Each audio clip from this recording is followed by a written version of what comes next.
nhớ rong say số này chỉ có tên là cho mong tới số nhớ tao vào tao chế rong share tao chỉ này tao số quét chùa tao WXK ý chí cho số sát tung chùa lòng là tiêu lòng phải xem thêm tiếng là sát tung chùa nhớ rong trong Saint Paul và họ luyện cho luôn trong Minneapolis có program của cú luôn trong Minneapolis rong share tại tao nàyวันนี้我记错能说tu kulun be wo mai ko ya sen ya wo họ luyện nhớ luôn trong Minneapolis lúc sau họ luyện của neighborhood community relations department của ya tu share cái tao họ của department tao bây giờ mong lo ya là khám hình thế karan rong share tu chỉ này tao số quét chùa nung nói ya Thursday nung thi plau để cho kiểu họ luyện lúc cầu li ti cầu xa ở phần này có plau rong share chắc chắn tu nhân rong你这个的人家中线你都讲，就说个叫，我都是懂得多要找一二变二下，二一变送，找一二变二下，二一变送，有的没得追啥，还早就出早给那刚好湖，你弄从明年不是你好去么的对那湖木，你好去这路就湖到古了到的是，弄了必须他说会叫真正还必须他做 civil rights 了，有点有做在我应摸到，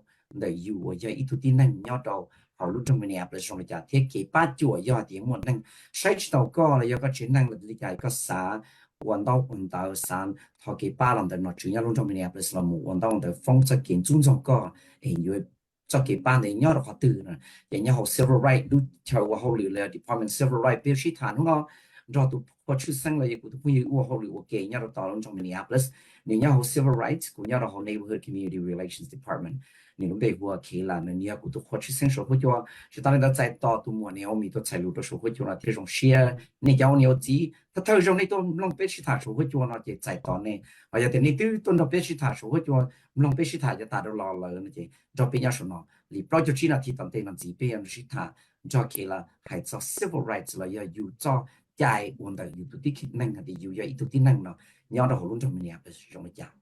Welcome to Kayla. Thank you so much for taking time off your busy schedule to be with us today on Hmong Radio WXK. Thank you so much. Kayla, I got a question for you.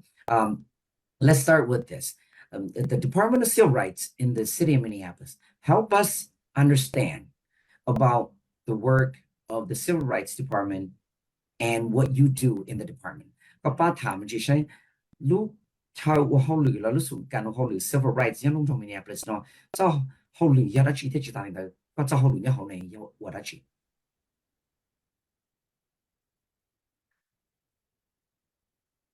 I was muted there. Thank you so much for having me here today. I really appreciate it. And really happy to talk about the work of the Civil Rights Department. So we provide a variety of different services that are available to the public that are related to their civil rights. So we provide investigations of allegations of discrimination, and that's what we'll spend, I think, a lot of today talking about, because that's the particular group, the Complaint Investigations Division that I manage and run. But we also investigate allegations of violations of the city's labor laws. So that's things like our city's minimum wage, sick and safe time ordinance, and wage theft ordinances. We also investigate police misconduct by Minneapolis police officers. And then we also ensure equity in city contracting. So we have a contract compliance division that does that as well. Me particularly, so I've been with the city since 2014 and always within the Civil Rights Department. It's a place I really enjoy working. But I am currently in the role of the director of the Complaint Investigations Division and manage a group of investigators and intake coordinators who investigate allegations of discrimination occurring within the city of Minneapolis. Rồi sẽ theo các cái của tôi nó muốn cho này cũng hay sự tăng cường nó thì hay cho nó cái thì cho chạy hoặc là mấy cáiสิ่ง mua thì bây giờ nó mua ship hàng cho nó thì giờ thì của khi mà tôi chưa sinh nhớ họ thì cái thì sang rồi cái thì lù lấy giờ lù ấy liệu nó mua xe là đầu thì nhà cái chúng tôiอยู่รอเกจุนเจ้าในทุกๆเราแต่rồi nó thia cụ là muốn cho sai chùa thia cùng tệ nhớ họ bây lu trong nó thia là nãy giờ thì bây cứ rồi lên là khăn đã là bây cứ muốn đâu ya thì là mua thia cho phải cho thia nhớ họ bây luôn trong city labor theo nó sick and safe time lo là ya thia chơi chùa cho nó qua police contract thia qua tôi chính xử là tôi qua thế vậy thao chạy lo thế vậy rồi nó thia là giờ thì bây giờ nó bây cứ mua luตัวชาเนี่ยเราขอเนาะที่เอาไปเราหมู่ hay cho nó có contracting thì cho nó đợi cho lừa rồi nhưng mà bên trong nó chỉ bên luôn không cần muốn đâu ya và cái travel cho nó thì cái tuân thủ lo thì và lo và cái chi sai cho nên lo và giờ tuân thủ này thì rồi nó thì cụ thể đấy nữa từ và là tôi với trong ấp hai cặp lo là thì và nhớ họ luôn không cần là thì có chứng tin try do họ tại chỉ nó cũng mộtตัวthì cũng lúc họ là tại chỉ nó thì giờ cái chỉ là cái chân sai chùa thiết chứ cái cái chơi phơi cho nó và tiệt thì giờ đã chịu là tôi cái liền là giờ tiệt tôi mua tiền chúng sau đã chịu và chỉ nhận tiền này nhở. Yeah, thank you so much for explaining to us on that. So people are wondering, what does the Complaint Investigation Division work on? Help us understand that. And yeah, the Chipao Tian didn't just about the Look Complaint Investigation Unit, and it's a whole year actually got time to be didn't. Yeah, so we're tasked with enforcing the city's civil rights ordinance, and how we do that is we accept and investigate complaints from the public. So any of the listeners on today who feel that they've experienced discrimination and would like the city to look into it. It's a free service that we provide. It's available to anyone who lives in Minneapolis, works in Minneapolis, if they believe they've experienced discrimination within the city itself. And what we really want to stress is, if you feel like you've experienced discrimination, and I'll talk a little bit more about what that means as we go through the conversation today, but we really want to hear from you. The best ways to make a complaint are to go on our website, which is minneapolismn.gov/civil rights, to call 311, which has all the language availability that anyone might need. So if you need to be able to make your complaint in a language other than English, that is absolutely something that we can accommodate. And again, there's no cost to make a complaint. There's no cost for the Civil Rights Department to investigate your complaint. You're not required to have an attorney to do this process at all. 撇着你把我点要点你我的呀来去我的都经死了我的呀来去吵架了呢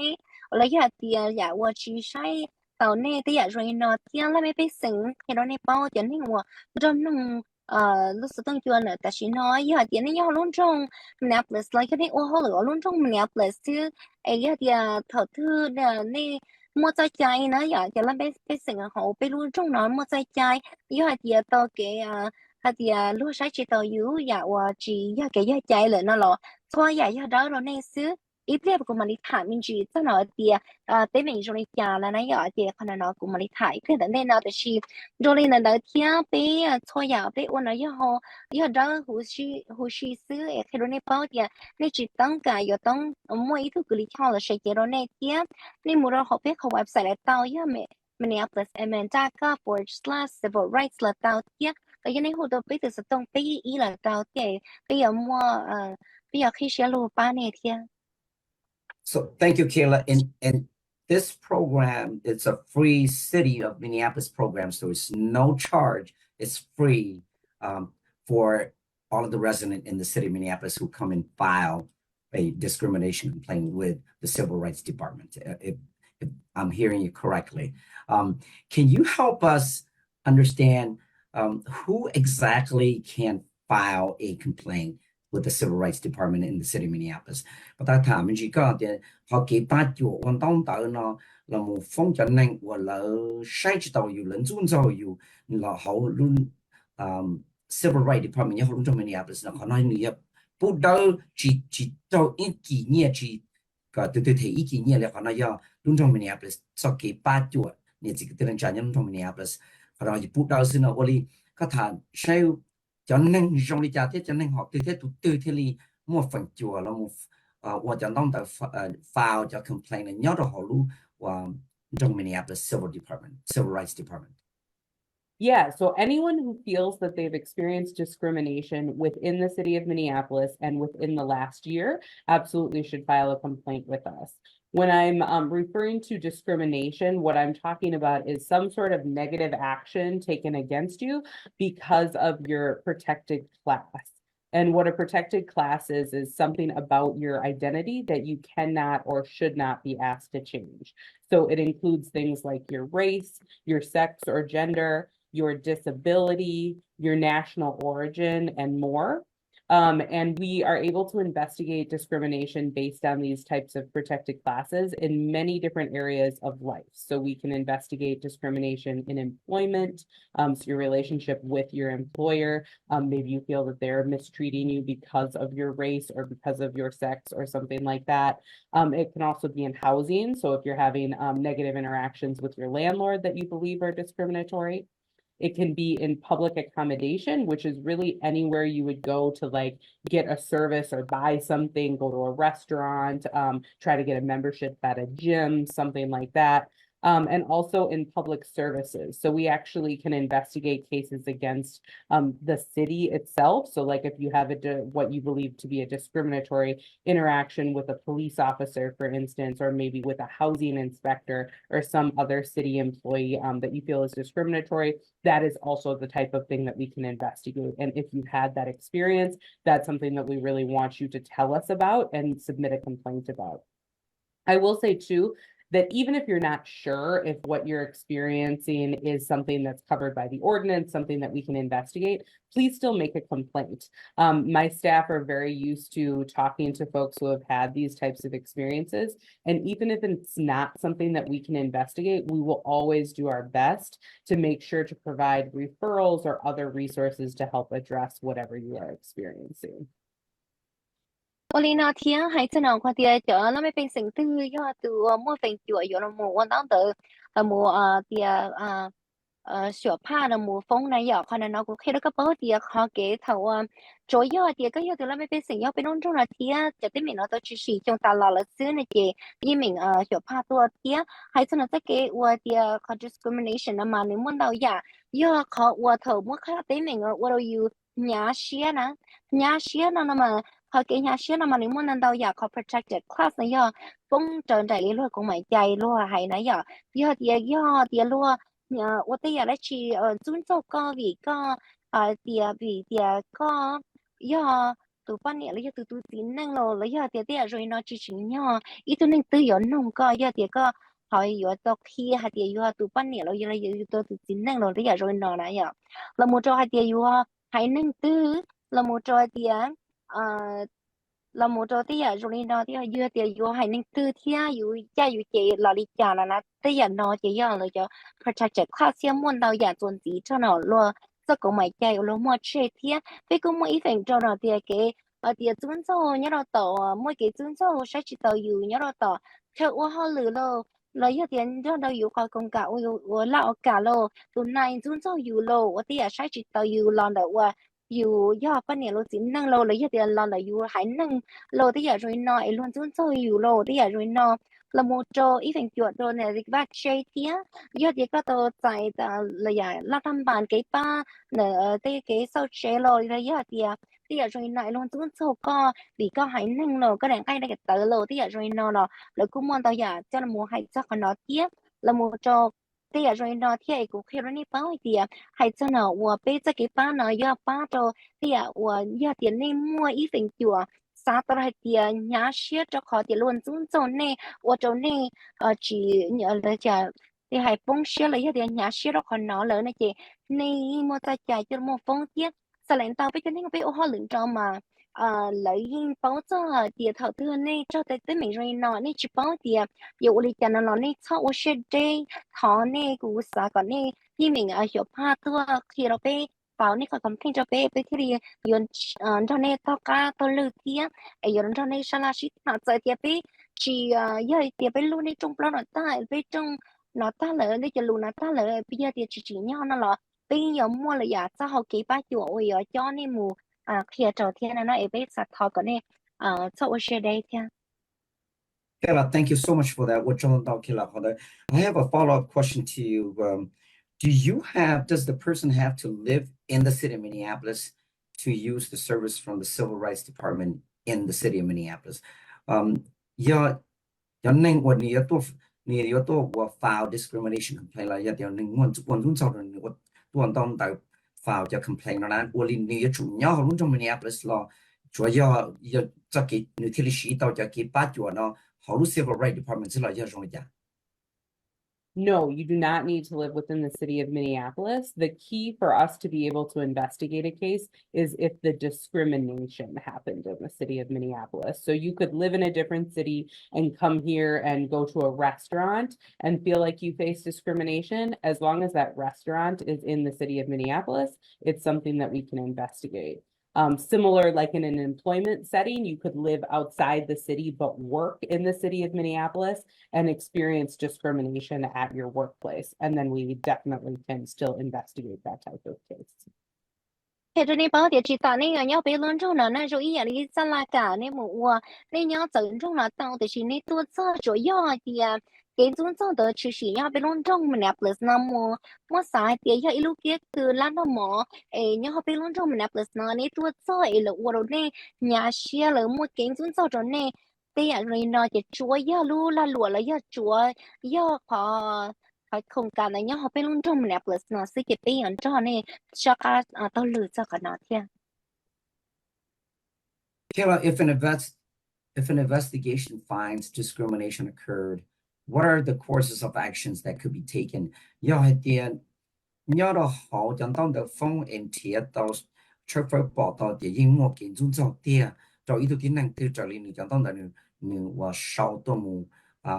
phong nào我领导叫够主我内哈有把有技能的我听了mu kế khai了，要了mu我就等门那đầu呢用了家。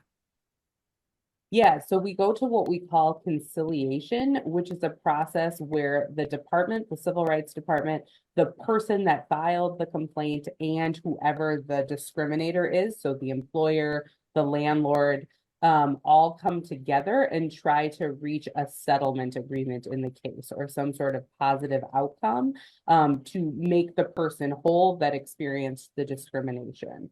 What that includes is really dependent on the case itself and what happened.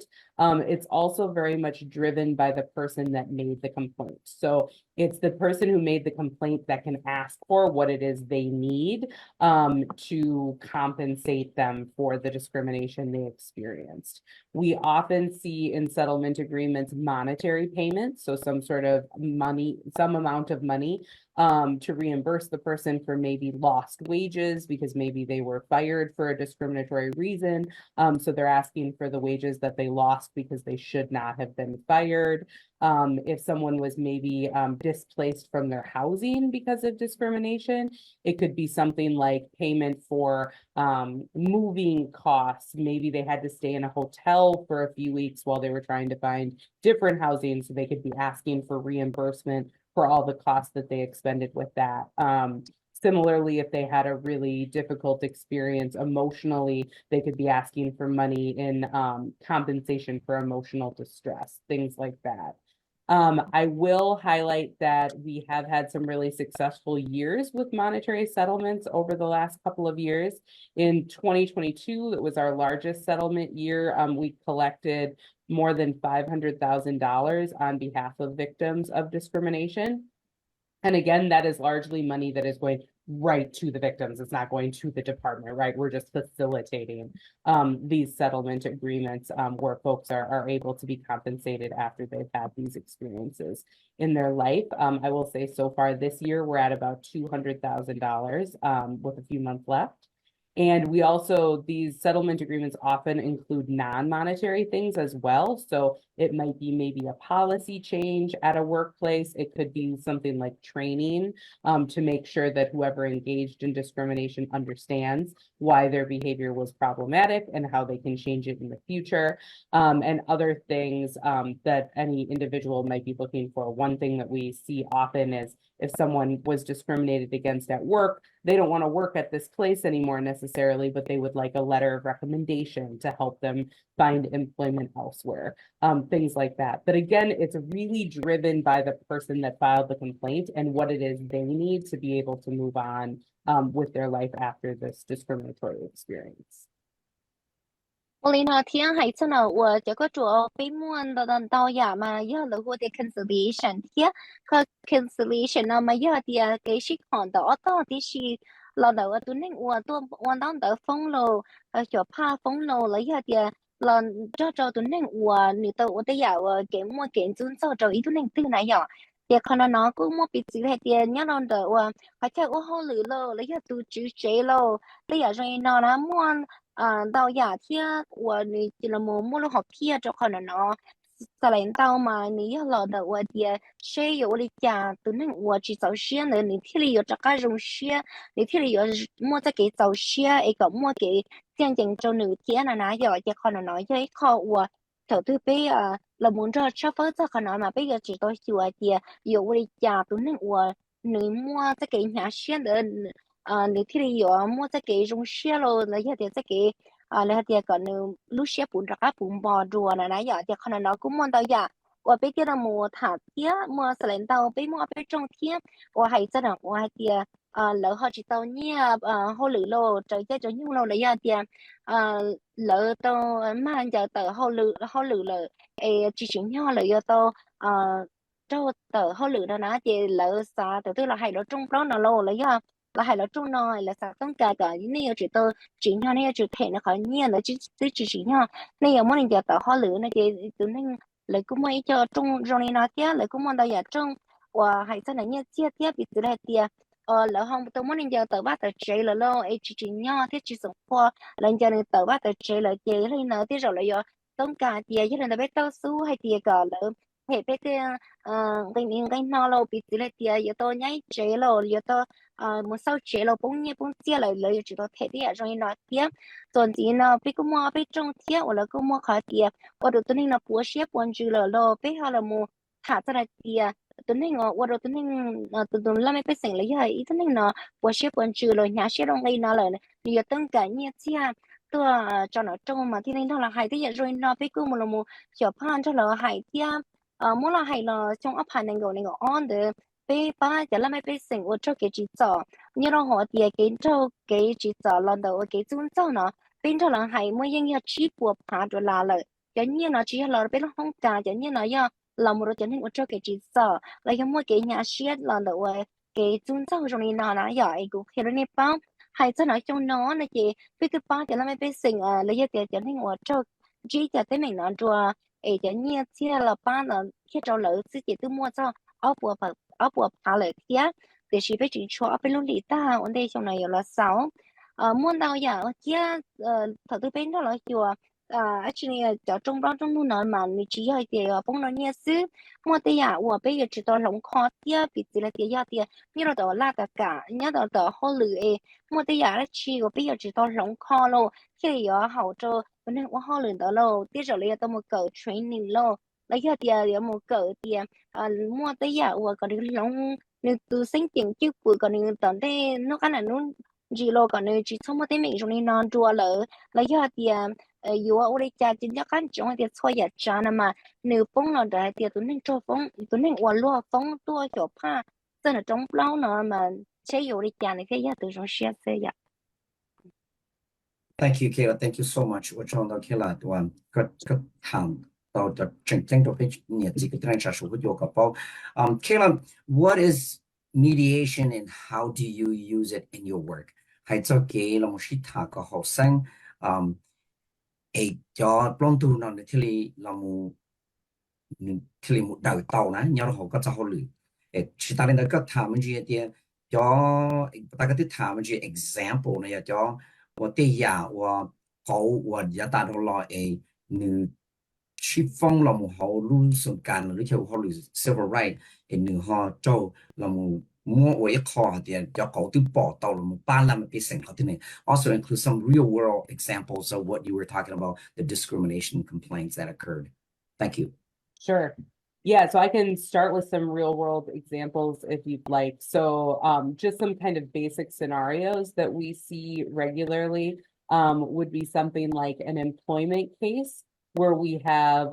two people at a workplace that engage in some sort of problematic behavior, right? They get into some sort of altercation, maybe a physical altercation at work, which is inappropriate for the workplace. but they get treated differently in kind of the response to that. So one person gets fired and the other person maybe gets, a written warning, but gets to keep working at that employer. And maybe they're different races or different national origins, have different primary languages, right? And so is there a reason why one person is getting treated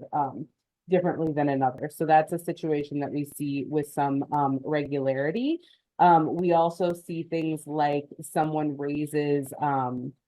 concern about discriminatory treatment in their workplace, and then something happens to them. So maybe they report to their supervisor or they report to HR. I'm concerned that, there's no women in leadership. There's no people of this particular race that are getting promotions. And then shortly thereafter, they, are fired or demoted or some other negative thing happens. Maybe their hours are cut. They don't get as much work at that particular workplace. In a housing setting, we see things like a landlord, once they realize that someone has children, they say we don't rent to people with children, which is not an appropriate thing for a landlord to do. We also have protections for people that use housing subsidies, like Section 8 housing choice vouchers or other assistance to pay for their housing. You also can't be discriminated against because of that. So we also see cases where landlords will post on an advertisement, no Section 8 or no housing subsidies, something like that. That is a violation of the ordinance and a place where we have made a finding that discrimination has occurred. We've also heard from people who have gone through the process of applying for housing, and they tell the landlord that they use a housing subsidy like Section 8 or something else, and then are told we don't rent to people who have that, or we charge an extra fee, or there's some other kind of condition on that person, and that also would constitute discrimination. We do use, thank you for highlighting mediation, Michael. We do use mediation a lot in our process. So we have what we call early mediation, and that's really early in our process. So if you make a complaint to the Civil Rights Department and we file a charge of discrimination, we always offer mediation right away between the person that filed the complaint and whoever is discriminating against them. It's voluntary, so it's not something that you have to do if you're not comfortable with, but we really find it to be a valuable option in these cases because it lets you, one, come to a resolution a lot faster than waiting for the department to do an entire investigation. But it also puts the person who made the complaint really in the driver's seat of making the decision of what an outcome looks like. So similar to when I was talking about conciliation, it's really what you're looking for in mediation, what you're asking for as a positive outcome is all about the person that experienced the discrimination. So if they were fired from their job and they want their job back, that's something that they can ask for in mediation. If they, lost months of wages because they were fired from a job or their hours were reduced or something like that, they can ask for that in compensation. It is something that everyone has to agree with. So your employer, if that's your alleged discriminator, would have to agree to providing those things that you're asking for. But we do find that folks are willing to do that and avoid the long investigation and the possibility that the department actually issues a decision saying that this employer or this landlord engaged in discrimination. So it can be really helpful in that way. I'll also add that it's really helpful in situations where you're still interacting with the person. So maybe you still work at this place, you still live in this housing complex. And so the person you're making or the entity you're making the complaint against is still someone who's a part of your life. And you have to continue interacting with. Mediation can be a really good way to help you come together and kind of come to an understanding and an ability to move forward in a more positive way. Oli nó thia hay cho nó cái sự khó nó to thiên nó thia bây giờ cũng cả mong đầu giờ thia ở bắt ta của tư kia mình chỉ có thia hay cho nó cho trong lâu giờ ta là ở bây tư tao mua là thia còn là nó mà cũng hay cho các bố tiệm mong đầu giờ thia mới bị gì lại tiệm giờ thì có 我后来了这里超个，我们不没比子还点，哦，我后来了的比路多差，我好人的莫得领导天一度照老的后giờ tờ họ lựa lâu ít tu chế lâu mỗi sau đèn tờ trâu nữ xin là mỗi ở tuần này mỗi tuần này nó chỉ đó tờ họ lựa và mỗi trâu hai tia tuần này giờ trâu giờ tờ họ lựa lon nữa phía tia ở tuần này nó mỗi tuần này tờ ai lỡ mua đèn cái tờ ship tờ lâu lấy cho tia lỡ hay nên ở hỏi nên nó do họ nên tờ lâu lấy cho tia lỡ hay ở họ lựa do họ lựa tờ lâu thì giờ rồi nó đấy à thì giờ tiếng mình rồi nó cũng chỉ nhớ nó thật họ lựa là giờ lúc đó sao họ lựa đó và cũng muốn tao giờ kia ui anh gì giờ ý tôi nên tư nữa bỏ tao hay muốn tao giờ cái sách sáng kia nhớ đó họ lựa giờ nhưng một khi đó từ nay lo là giờ từ nay sai chuyện đó hay bây giờ họ lựa nó actually cũng bỏ tao hay chỉ mua bao nhiêu vậy là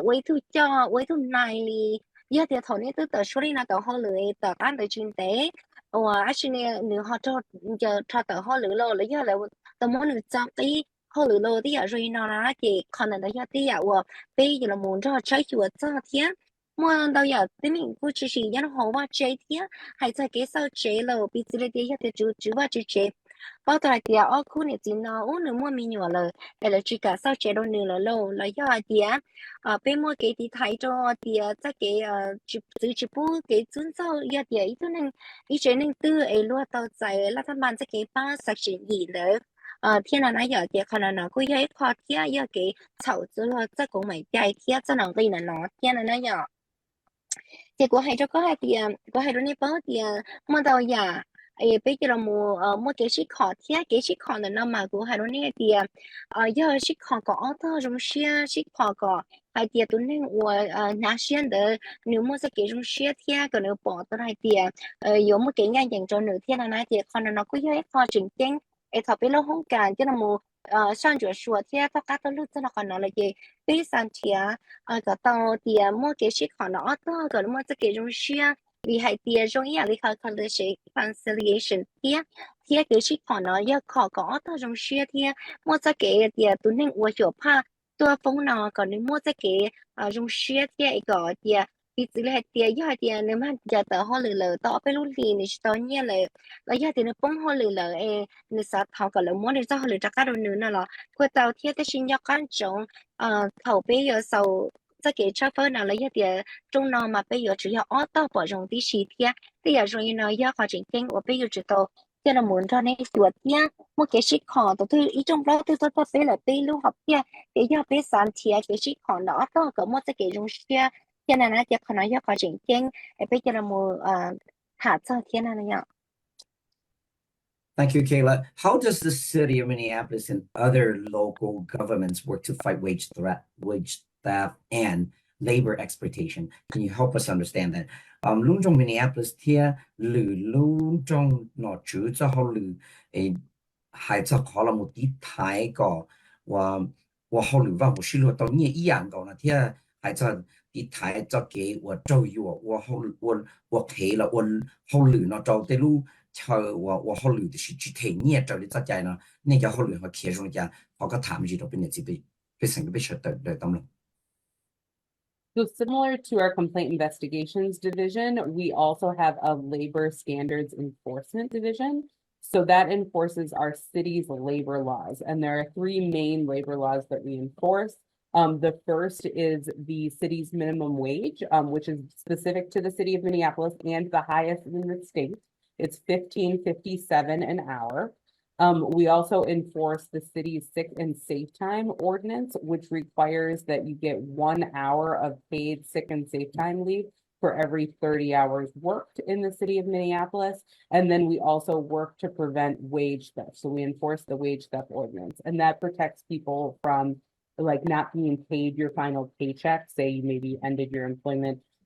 in a not positive way or not amicable way, and your employer withholds your last paycheck. That's something that you can make a complaint about. It could also be something like being asked to start work before you actually clock in for hours that you're going to be paid. So asking for that kind of time for free, that would also constitute wage theft. So with those types of violations, the process is very similar. We want to hear from you. We don't know that those things are happening unless we receive a complaint. So if you don't believe you're being paid the right minimum wage, if you feel like you're not being given sick and safe time like you should, or if you feel like you're experiencing wage theft, again, we want you to reach out to the Civil Rights Department. And you can do that by going to our website, by calling 311. And you can even walk into our office in City Hall. Language services are always available. This too is a free service, doesn't require an attorney, doesn't require any payment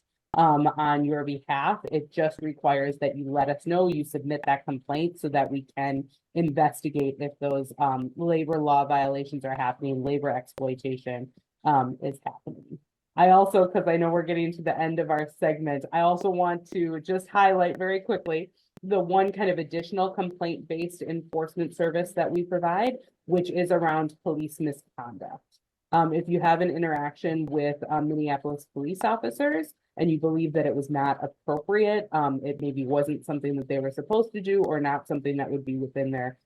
policies of how police are supposed to interact with the public, that's also something you can make a complaint about that we can investigate. And you use the same avenues to do that. You can go on our website, you can call 311 and fill out that complaint form. So again, we know that that is occurring and we can look into it further and work with you to address that particular situation. And then just the last thing I want to say is we don't receive a lot of complaints from the Hmong community, but we know that you all are experiencing these types of things, unfortunately, just like many other groups are across the city. So I really want to encourage folks to reach out to the Civil Rights Department. I will share that in the Complaint Investigations Division, we do have a Hmong speaking investigator. So we do have somebody in-house who does this work, who has language skills to work with folks that would be more comfortable going through this process in Hmong versus English. And we also have all the translation services that you would need to make sure that you receive all the documentation in Hmong or any other language that that you would need that would make this process accessible to you. So please don't hesitate to reach out to the Civil Rights Department. We are really here to provide this service and to hopefully help our city be a less discriminatory place, a place where less or no police misconduct happens, a place where workers' rights are respected. But we need you all to let us know when that isn't happening so that we can help you address it.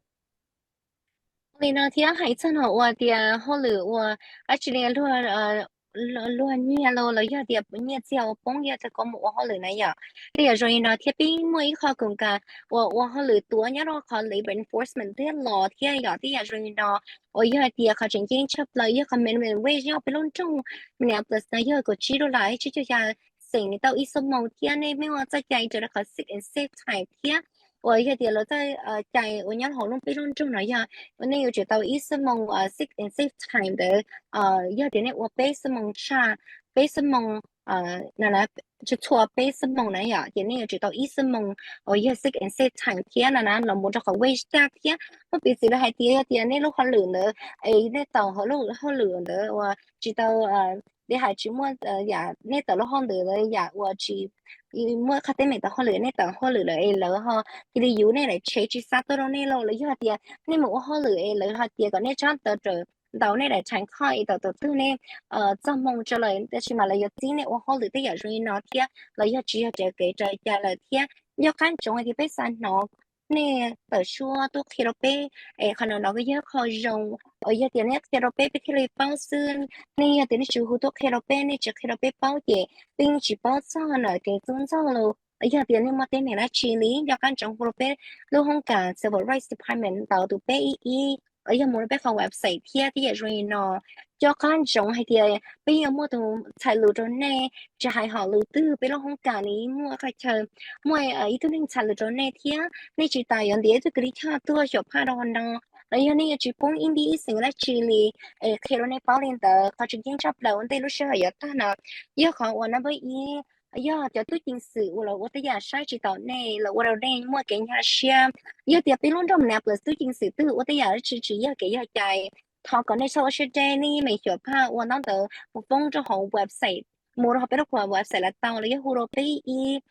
มีหมิงซาในจังตั้งเตอร์ตัวยาในมั่วเก่งยาเชียได้จี要等你之后多，你只看到被包也被有只包一下掏个内，凑是这天一名小怕多就被ที่你包着呢，到家到了 chỉ ta lên đời thia thầu khơi nào của xã mỗi là lũ nó phát trên là bé hải nên mong hải cho nên bao hay tiệt pin bao tiệt hải nên mong thì chỉ hay hải nên mong tao là mùa tiểu pa thả cho nó cái dưỡng sau nó nhớ là bé luôn trong nó để chỉ pin bao hay tiệt hải nên mong như cho cái dưỡng sau là xử lý là hải nên thia ấy là họ tao là một tờ số cho bé tiệt để xin cho căn trong tiệt bé u họ lừa nó ya bé sẽ chỉ cho nè bé ba bé giờ ba nè ya tiền nên mà tên mẹ nó chỉ mua kiến chân sau tao họ lừa lâu là ya cái u họ lừa lâu là ya bây giờ rồi nó ấy thế nó bao cái tiền bé mình mới tôi nên họ lừa bé hay là mong thia ấy thảo cái này sao ở đây. Thank you so much, Kayla, for taking time off your busy, super busy schedule to be with us on Hmong Radio WIXK. Greatly appreciate the way that you do and your department and the partnership that we work with you and WIXK and in the city. So thank you so much for taking time off being with us. Thank you again to you and your team for all the beautiful work that you guys are doing for us. 我找到了 Kayla 的高铁讲我路顺感觉我后来铁叫我后来我给我那把都是错的，顶那年龙中Minneapolis天，那我后来我给了我们的台，但他中能是来年龙中Minneapolis，我找了讲，天我找了 Sister Naomi, thank you so much. 我找了讲到这个程度，从绕到 always very professional 的，so 我叫那个财路的这个顶找到。nó bé giờ lù nhớ tao trong mình là sẽ chụp được cái thằng nation thằng sinh chỉ được thằng cái này chỉ kia nó rồi. Thank you so much, Kayla. Greatly appreciate your time. Thank you. Thank you. 你这个等下被那么说，我被为了题嘛，大家老师谈的，做叫路差到要轮到明年不是，到你这个等下要轮到明年不是，你做的嘛么好对，别说我被为了题弄，依然也说他被嘛大家老，你别大家心机多。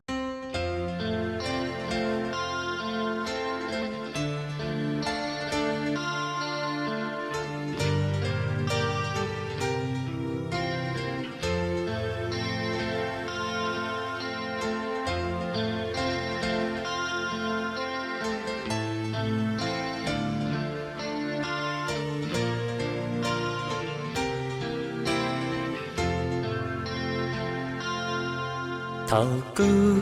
bỏ trên có của sân cho có hay lù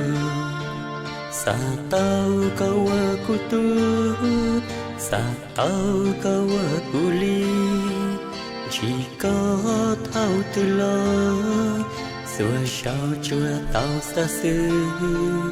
chỉ mua y rau yo tia chỉ mua bánh sư yo kia đòn chi có trâu nó bỏ con cho lúa kê bỏ con cho lúa tốt tê của kê như mò cứ xia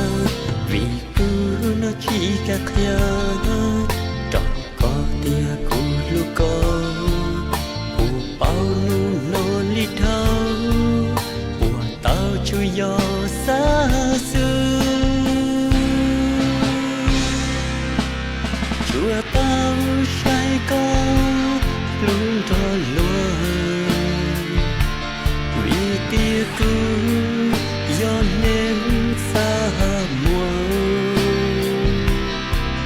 chia tao cũng là có khi tao buồn tu nên xa mùa chết thao cây chúa tao chỉ có để xưa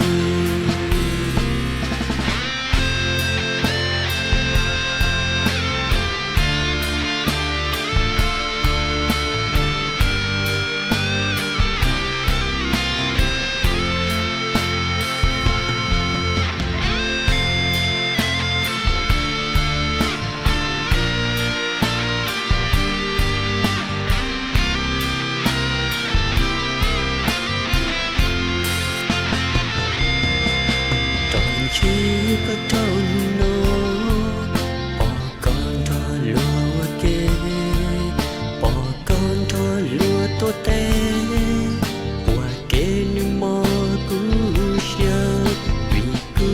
nó chỉ cả kia trâu có tia cú lúa có cú bao nu nó li thao qua tao chui yo xa xưa chưa tao say con luôn cho luôn vì tia cứ do nên xa mùa chỉ tao ta con khi tao buồn tu nên xa mùa tia thâu cây chúa tao chia có để xưa tu nên xa mùa tia thâu cây dừng ta là sao rồi lý nó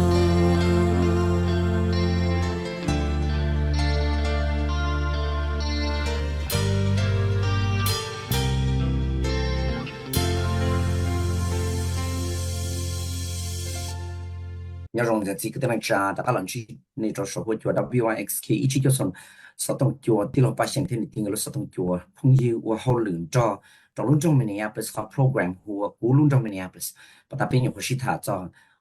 cái yêu cho chạy để yêu kinh đó civil rights nhớ luôn trong Minneapolis đó kia là nhớ đó civil rights department nhớ luôn trong Minneapolis của hậu cái nhớ đó hay thì có mua chạy là một phong yêu để cho năng là run sau cái là chỉ cái là我只要这个好 protective class 好 protective class 那么才到的对呀我的高度看一个来论有个龙一个龙知道呢要来的有了有人要一度半年吧有一度能把梦吧也一度能我得得到的嘛只我绕吧叫那要 protective class 呢那我的去那些或者 civil rights department 要的你去保护了你好多的过了到周一二百二下二一北送周一二百二下二一北送路差到中年这个等人家还在好路中 Minneapolis 叫路差的多中呢还得但是呢比路高里的能够按呢达到有差的是呢你好路中 Minneapolis 要 fall street sweeping 呢要路是好我long xong long tông răng là một lần ở lúc xưa có bị nó chứ luôn trong Minneapolis có tua của là có tua chế để kế bị trả chế thì ai tông một tông lò này có sợ ba thì lúc xưa đó là gì bị cho nó chủ nhau luôn trong Minneapolis có tua bắc này nó có tua chế thì nó tự có như thế là một tàu tên mà tên long tông bông một tàu lò này khi bông lò để để kế là chỉ cho nên là gì bây giờ cho chờ parking là châu bây giờ trên để bây giờ trên thì có thể lý chỉ cho và thái cho kế cho và cho nên của họ nhau luôn mường là luôn trong tôi một chế cái tôi một clean là tôi một của cho kế gặp chỉ sau mua đồng lo chỉ sau mua lông đồng lo mà cho cái tiền năng cho cái nên sự cái tiền trả cho tàu nhỏ xanh này hay là này giờ tiền này từ để này cho chế trong tàu cho là tiền no parking là chỉ bốn để chế là chỉ nhau lên này lại buy và cho buy xì pink nè rồi thì hot pink nè để hay chỉ bu để chế là để thọ chân để hơn đấy thì luôn trong thì tụ của tôi cho và khi nhớ trong bộ chế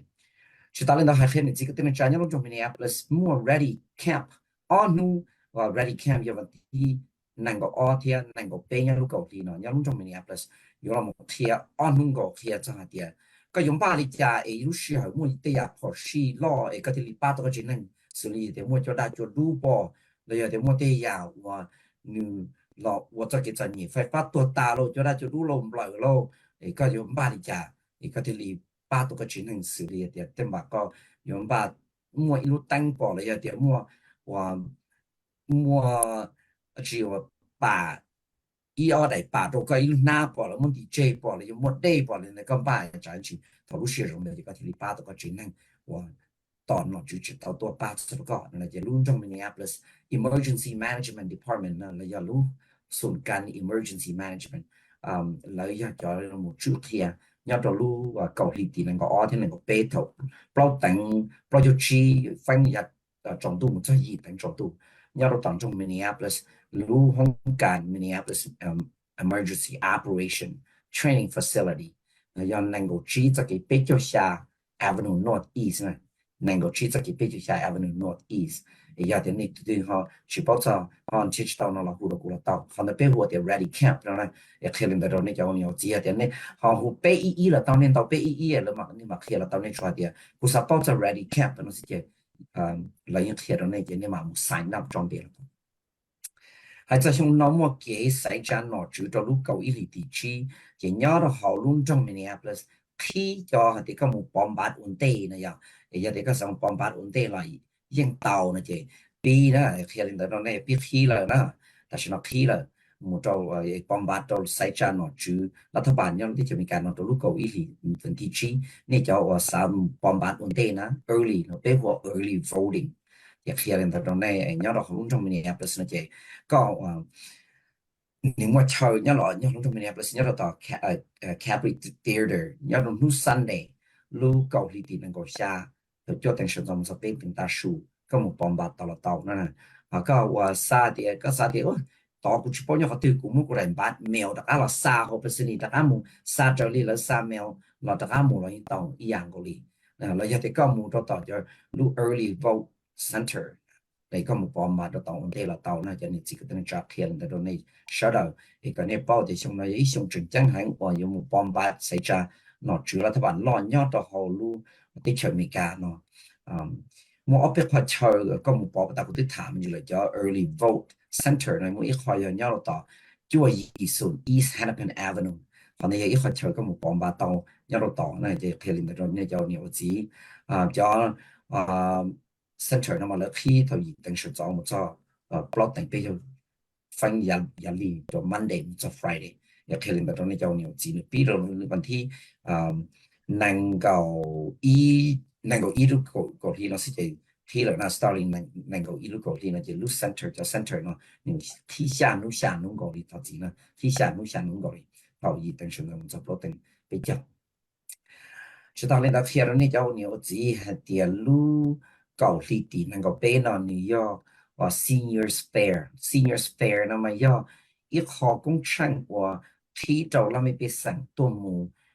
cho我们很用的那叫 senior 啦，多么会说的给八角的了，有叫有一种人我很用的呢，给八角的有容易加入来的，对嘛？给我杀到给八月的个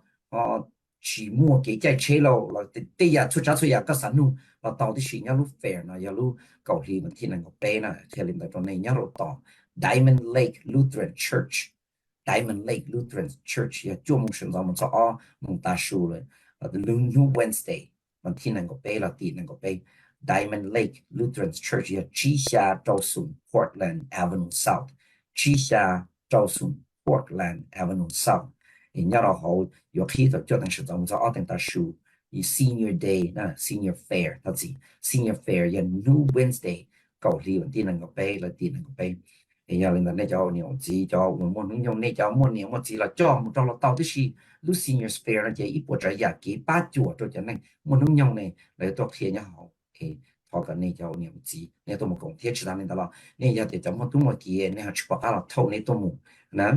chỉ bên mua nhau là họ bên mua cho voucher nè thì chạy bus free nè cho senior tôi một công cho lúc fair nó thì lên đó này cho nhiều gì thì này sát tàu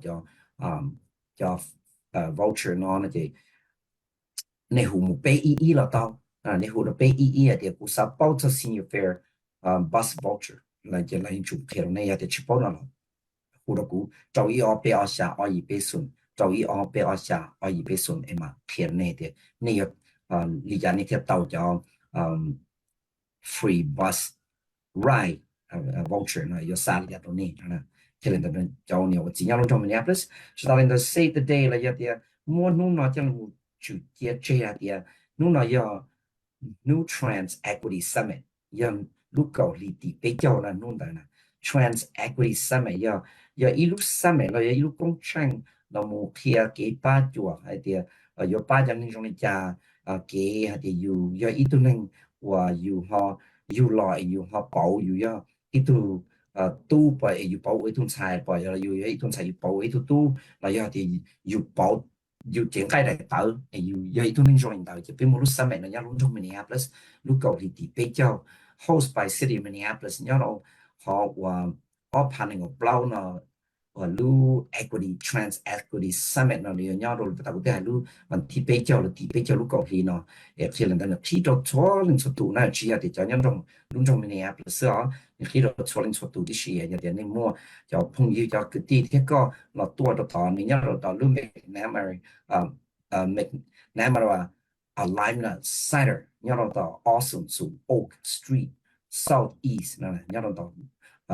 Memorial Hall nè khi lên đó này你这个等于讲 New Wednesday，如果你地比较，他搞的是我们在去等比较大树中度呢，现在像要20 Oak Street South East，要得去包了，好多的姑姑嘛，看到那了，因到一样个里，你去包路，记了到一样，你莫那家都就记了，个来哈，晒了你到烧到好 Google 的 Trans Equity Summit City Minneapolis 呢，就已经到了好，的要路搞里的。比较 Wednesday，他搞定是咱们在指定比较分角度。可能到到那叫你我只说到，去其他领导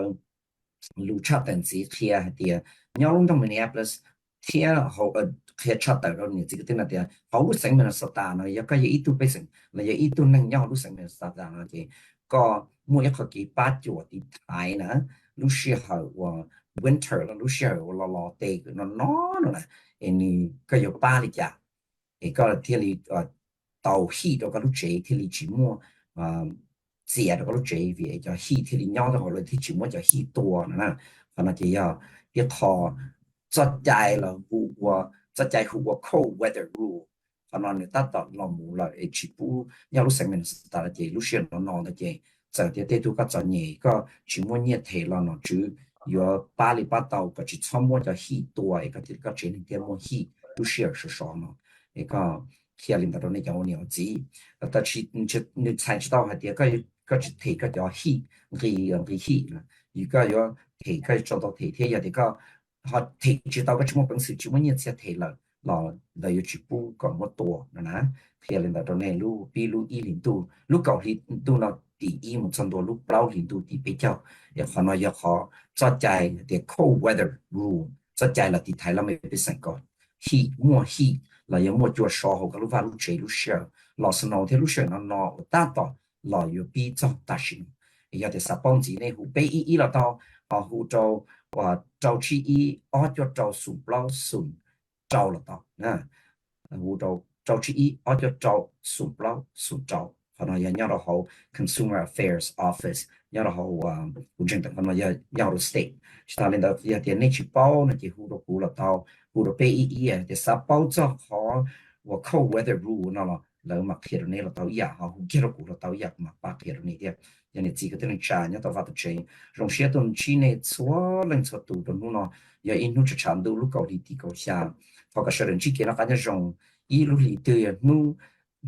Thursday， 他 week 天路 Thursday。week ที่เป๊ะเด็กนี่ตัวสกุลอยู่เนาะตัวม้วนลูชัดแต่ต่อลุงจงมีเนี่ยเปเสียตัวถาจ้าcho chừng tia chừng chăng chuột chuột đâuอยู่จากเกี่ยวกับหู